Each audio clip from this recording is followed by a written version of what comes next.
નમસ્કાર દર્શક મિત્રો, ન્યૂઝ 9 ગુજરાતીમાં આપનું હાર્દિક સ્વાગત છે। હું દક્ષા રાવણ। જોઈએ આજના સમાચાર।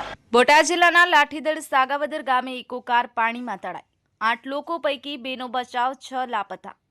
બનાવને 11 કલાકનો સમય થવા છતાં હજુ સુધી 6 જેટલા લોકો લાપતા।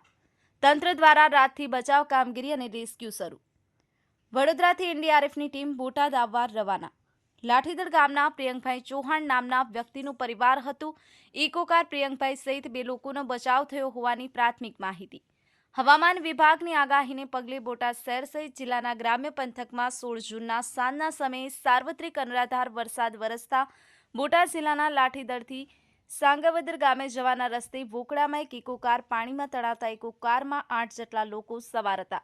આ બનાવને 11 કલાક જેવો સમય થવા છતાં ઇકો કારમાં સવાર પ્રિયંકભાઈ સહિત 2 લોકોનો બચાવ થયા હોવાની પ્રાથમિક માહિતી છે।